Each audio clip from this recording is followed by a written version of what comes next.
Bienvenue à cette démo de Sage Business Cloud Comptabilité. Dans cette vidéo, vous découvrirez comment produire et gérer des factures de vente dans Sage Business Cloud Comptabilité. Cela vous aidera à faire le suivi des produits et des services que vos clients achètent auprès de vous, des montants qu'ils vous doivent et les dates d'échéance pour les paiements. Sous l'onglet Vente, sélectionnez Factures de vente dans le menu déroulant. Une liste de vos factures les plus récentes s'affiche. Cliquez sur Nouvelle facture pour en créer une nouvelle. Vous pourriez également produire une facture directement à partir du symbole plus, en cliquant sur Facture de vente. Sélectionnez un client à facturer. S'il est déjà dans la liste, vous pouvez le sélectionner ou chercher un client en tapant une partie de son nom dans le champ. Pour ajouter un nouveau client, cliquez sur le bouton Ajouter un client. Dans notre cas, nous choisissions Résidence du Parc. Les informations sur les adresses de facture et de livraison s'affichent automatiquement, mais vous pouvez modifier ces adresses au besoin. La date de facturation est automatiquement définie pour la date du jour. Vous pouvez la modifier au besoin. La date d'échéance se calcule automatiquement en fonction des modalités de paiement définies pour ce client, si elles ont été configurées, ou en fonction des modalités de paiement définies pour les paramètres par défaut pour les transactions. Vous pouvez indiquer un numéro de référence, tel qu'un numéro de bon de commande si vous le souhaitez. Maintenant, ajoutons les produits ou services que vous voulez facturer. La façon la plus efficace de facturer les produits ou services consiste à les sélectionner dans une liste prédéfinie. Utilisez le menu déroulant pour sélectionner un produit ou service, ou tapez une partie de la description ou du numéro de l'article pour le rechercher. Pour ajouter un nouveau produit ou service, cliquez simplement sur Créer un article. Ici, nous sélectionnons notre service, Entretien de pelouse. Notez que les informations sur la description, le compte de grand livre et le prix ou taux s'affichent automatiquement.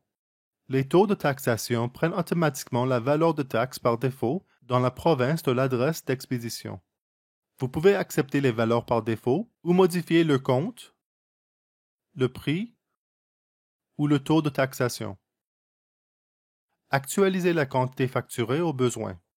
Dans ce cas-ci, nous facturerons notre client pour 6 heures d'entretien de pelouse. Vous pouvez entrer une remise au besoin, soit un montant, soit un pourcentage. Offrons à ce client une remise de 5%. Prenez note que la colonne de remise s'affichera seulement sur une facture imprimée ou envoyée par courriel, si elle est utilisée. Si vous préférez saisir rapidement une description, sans utiliser un liste d'articles, vous pourriez simplement la taper dans la colonne Description. Ajoutons rapidement une deuxième ligne pour l'arrachage d'une souche. Cette fois-ci, nous saisissons manuellement un prix, le compte de grand livre, la quantité, la remise, ainsi que le taux de taxation peuvent être modifiés manuellement au besoin. Les notes par défaut s'affichent, de même que les modalités et conditions, à moins que les modalités du client n'aient été définies pour l'enregistrement individuel. Vous pouvez modifier les deux champs au besoin. Dans la zone en bas à droite, vous pouvez ajouter des frais de transport à la facture et sélectionner le taux de taxation à utiliser pour le transport. Les totaux s'affichent, y compris la remise, le montant avant taxe, le montant avec taxe et la totale de la facture. À ce moment-ci, nous disposons de plusieurs options. Si la facture n'est pas tout à fait prête à être enregistrée, vous pouvez l'enregistrer en tant qu'ébauche de facture. Cela vous permettra de terminer la facture plus tard. Pour sauvegarder la facture sans l'envoyer par courriel ni l'imprimer, cliquez sur Enregistrer.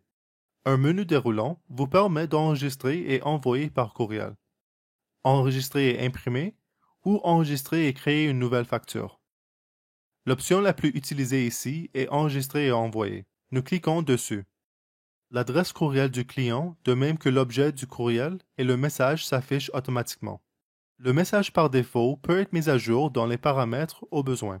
Vous avez également le choix d'imprimer une copie de la facture et de vous envoyer une copie par courriel, si vous le souhaitez. Cliquez sur Envoyer. La facture s'affiche maintenant dans votre liste de factures avec l'état non réglé. Cliquons sur la facture pour afficher plusieurs options. Les détails de la facture s'affichent à l'écran, ainsi qu'un échéancier qui est très pratique pour faire le suivi de la facture envoyée par courriel et savoir si votre client a reçu, consulté et payé la facture ou non. Lorsque vous envoyez une facture à plusieurs adresses courriel, vous pouvez suivre leur progression dans l'échéancier individuellement.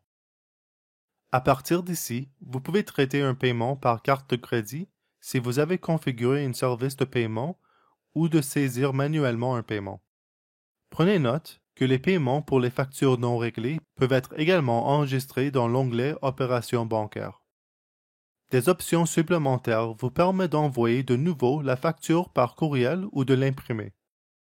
Cliquez sur Partager le lien si vous souhaitez créer un lien unique pour accéder à cette facture. Le bouton Modifier vous permet de modifier une facture existante. Prenez note que si un encaissement a déjà été enregistré, vous devrez annuler la ventilation de l'encaissement avant de pouvoir modifier la facture. Cela est seulement possible si le paiement n'a pas encore été rapproché. Cliquez sur Copie si vous voulez produire une nouvelle facture identique. Avant de sauvegarder la nouvelle facture, vous pourrez apporter des modifications à n'importe quel champ. C'est très pratique si vous avez des factures récurrentes ou si vous avez plusieurs factures similaires. L'option Note de crédit peut être utilisée en cas d'un retour de la part d'un client ou pour offrir un crédit complet ou partiel pour cette facture. Pour finir, vous disposez également d'options pour télécharger une copie PDF de la facture, imprimer un bordereau de marchandises ou pour annuler la facture si elle a été créée par erreur. Il est important de noter que vous pouvez également optimiser votre interaction avec vos clients en joignant d'autres documents importants afin qu'ils puissent obtenir toutes les informations nécessaires sans avoir à envoyer des courriels supplémentaires à partir d'autres sources.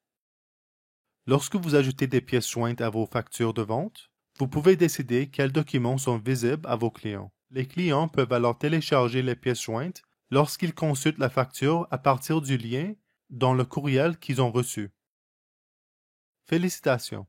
Vous savez maintenant comment produire et gérer les factures de vente dans Sage Business Cloud Comptabilité.